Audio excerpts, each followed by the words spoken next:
So just to show you, I can make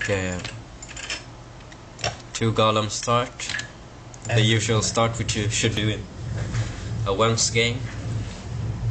So first I build a temple as close to the geysers as possible, and you should note that the golems will drop off the storm power at the middle of the temple, here, here, here and here, and as soon as they gather I build a workshop. Of course I should have started bridging much earlier, but I'm skipping that in this game, just showing the very basic. So you keep moving the priest down, and I grab this post and this one. As you command.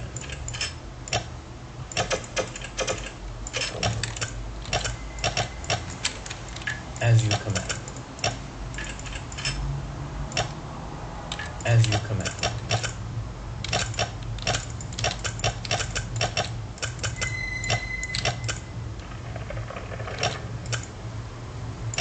And yes, my lord. just for fun I can show you how you can abuse or maybe use something called force build. I think it was Saber who showed me. As you command. It means that if you move your priest when he's within 1 square or so from an outpost or a workshop, he will build it. Yes. And this applies for golems who drop off storm power as well, which means that if you move your golems when they are at the diagonal end of a temple, they will drop their storm power. So you can check this out. Yes. There, he dropped it at this location where he usually doesn't drop it. So if you're very fast at the start, you can use that one if you want. But that will probably mean you will forsake some more important things. Okay, so usually my priest would have to walk up to the island in order to build this outpost, but look at this. Yes, my lord. Like that.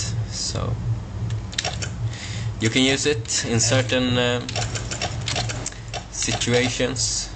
It's not the most useful thing, but it's not useless either. Yes, my lord.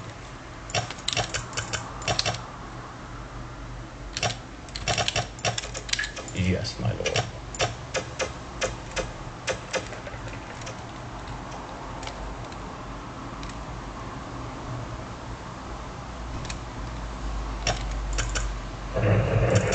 So let's just try one more.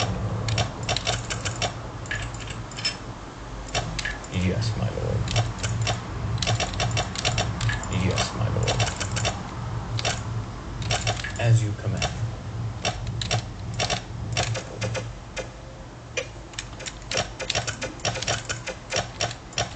And here we see another thing, which is how building units work. It will pick the power to the unit from the closest outpost, and then it's not counting the bridge path, it's counting the closest linear path. So if I build one here, it should be like the previous one, coming from this outpost. Okay, let's try again. Let's see.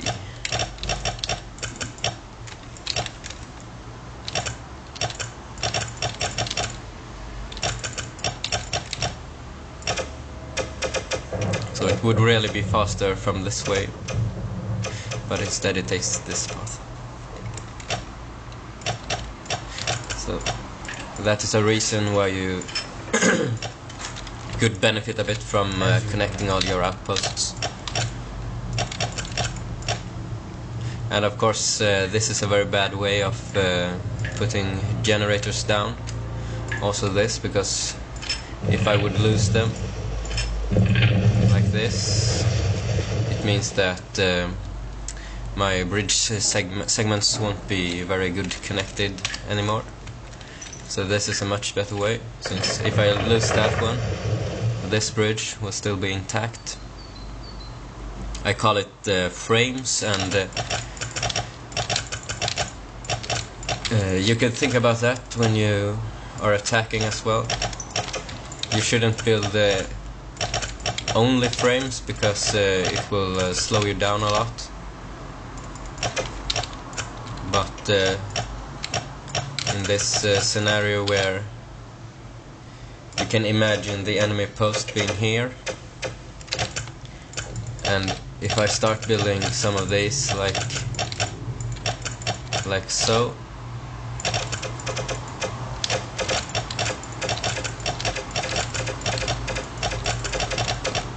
it means that the enemy will have to do something active about my bridges in order to break it. And also this shows a way to build generators. If you use the max range of a generator, you should just pick the line of attack.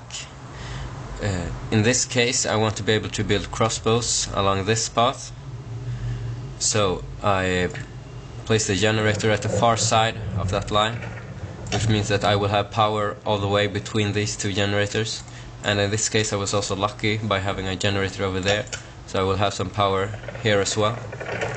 So by doing that, you avoid placing generators a bit chaotically, not really considering the location, and you will probably avoid problems like not having power when you need it.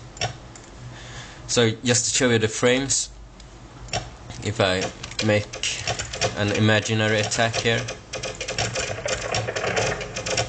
maybe something like that.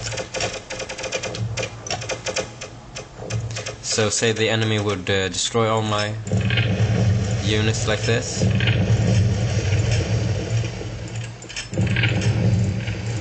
I would still have the intact bridges around it, so he would have to do a meltdown or something to get rid of it. Yes, my lord. So I find it very useful, but there are a lot of things that are useful which are hard to do. So sometimes you should just play like you feel for it. Play as you feel like.